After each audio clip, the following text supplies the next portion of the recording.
Hello and welcome back to UI Made Simple. In this video we are going to do something super useful that I think everybody that works with UI in Unreal Engine should know, especially if you are using Common UI, which is now the latest standard. We are going to bind an enhanced input action to a widget regardless of what that widget has inside, whether it is a button or not. A few disclaimers before we start. We do need to have enhanced input enabled in the UI, and to do that, navigate to your project settings, go to the game section and then common input settings, and make sure that you have enabled enhanced input support in the UI. If you have been using data tables, which is the legacy input mode for Common UI, you might have to update that to use enhanced input actions and input mappings, otherwise this will not work.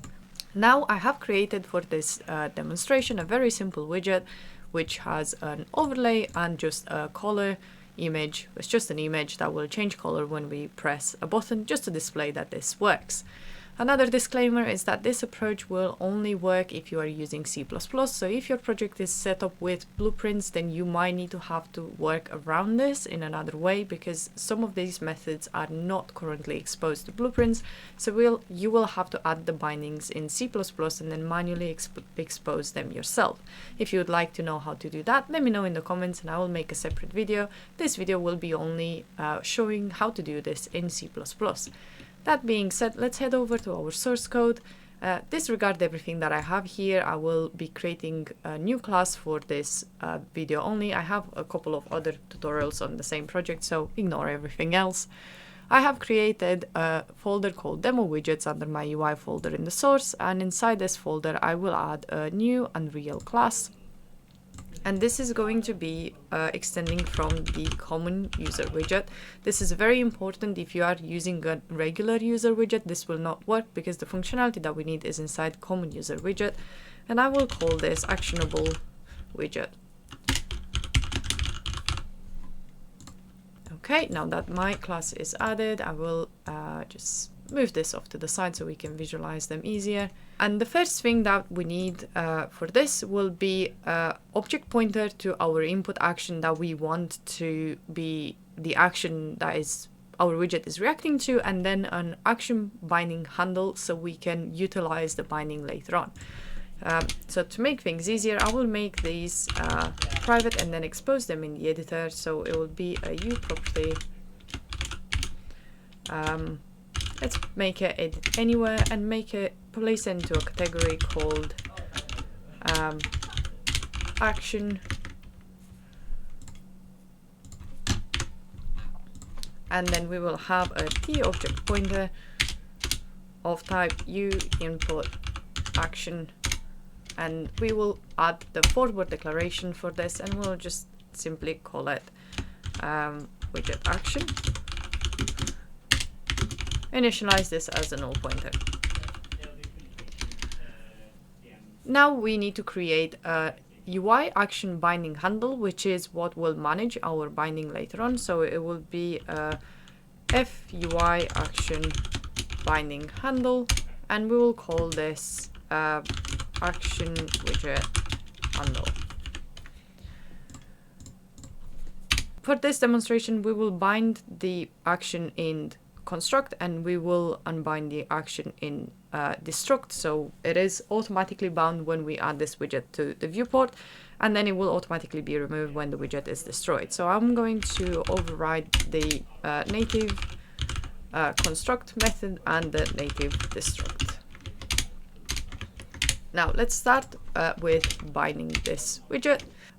So we now need to create the binding that we want to register to this widget. The way this works is that we create something called a bind UI action arguments, and we will then register those arguments into our widgets. So we will need f bind UI action args, which we'll simply call args for this purpose, and then we'll create a new one of those structs. So f bind UI action args is just a struct, and we can construct it. If you look into the options there, we have a couple of options. We can give it a tag, we can give it a data table row handle if you are using the legacy if you're using the legacy input for Common UI, or we can give it a U input action, which is what we want to use in this case.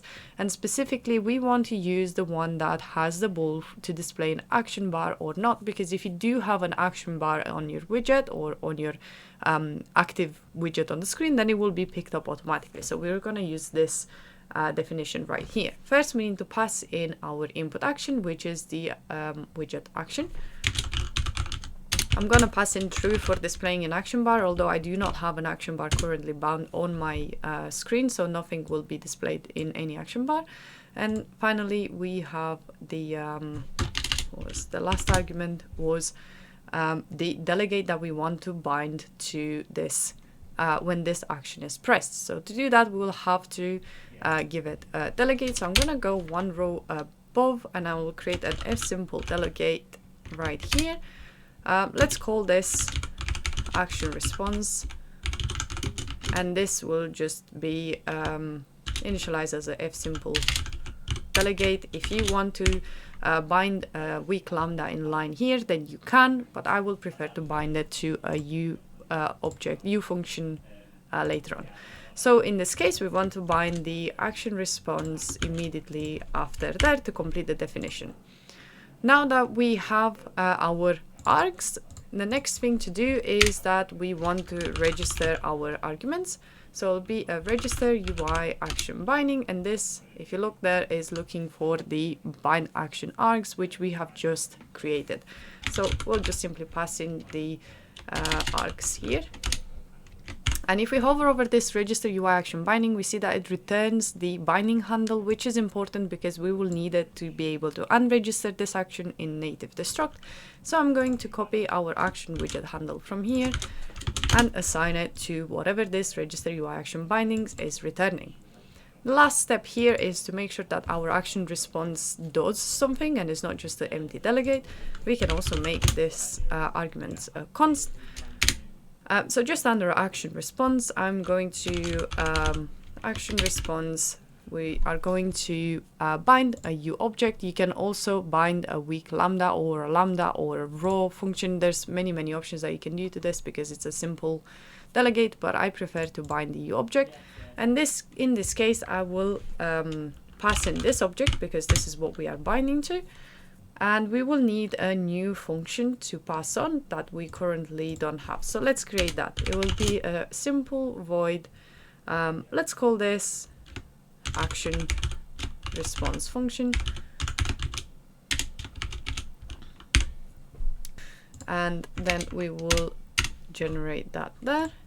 And now we can copy the name of this function. Make sure you pass it in with the %, and then action response callback. So when our action gets pressed, then the action response delegate will trigger, and then this action response is currently bound to our function action response callback. So whatever is in here will be executed. Amazing. Now we need to also unbind this. So I'm going to generate the native destruct, and inside the native destruct, it's very simple to unbind it. We just have to use our handle, which is the action widget handle, and unregister. This will remove any action that was previously registered to this widget, and it will no longer listen to that input. Now, what we wanted to do for this demo in the action response callback was to change the color of this widget to something at random. So we'll have to have a binding for our color image to be able to control it. I'm going to create another new property here, which is going to be a meta bind widget. It was just a t-object pointer image, and forward declare the image, and we call the color image. Initialize this as a null pointer. And now we can use our color image in the action response callback. Just for safety, we are first going to check if our color image is valid. So if is valid color image, it will complain that it does not know what color image is because we haven't included the header yet. So it will get included in a second. And let's just set this color image, set color and opacity linear color, colon make random color, and you see on the tooltip of this is it makes a random but quite nice color, which is a nice touch from Unreal, from Epic, because it doesn't just generate any color at random, it will pick from some pleasantly looking colors at least.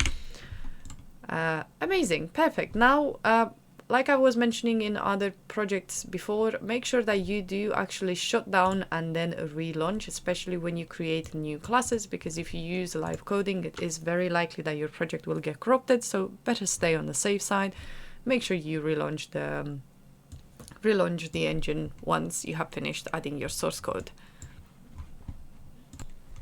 Okay, now that we're back into Unreal, we can open our actionable widget and make sure that we parent this to the class that we've just created. So I'm gonna go to class setting and look for actionable widget right here. Save and compile, and if we look in the details panel, we should be able to find our widget action right here, which we can now assign to any of those actions. Now, a word of caution is that if you are not aware, Unreal has 3 types of import register methods. There is the game only import, there is the UI and game import, and then there is the UI only import. When we bind something using the this method with registering a UI action binding, this will only be routed through the UI. So if your current mode in the game is not set to process UI actions, then this will not work. That being said, by default, when you start the game, it will be preset to game only, so the actions from the UI will not be processed. I'm going to use an already existing activatable widget, which I had from my reward series, which is specifically the rewards menu widget. This is already an activatable widget, which will activate when it's pushed to the viewport, and I have added my actionable widget to it, so I can use the input mapping context that the activatable widget has right here. If you are not familiar with this, I would recommend you watch the reward series, where it's better explained and in depth. So I can now create a new action for my actionable widget and bind it into my IMC for reward mapping. So I'm going to do that. I'm going to open this on the side, go back to the folder for the action widget, which was inside demo widgets, create a new input action.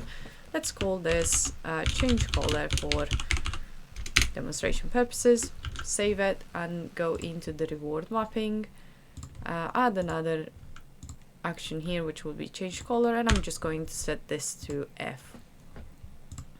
Just briefly explaining it again, the reward menu widget will be pushed to the viewport. It is an activatable widget, which when it activates, it will automatically add this input mapping to the player, and it will also have the input config that is set here.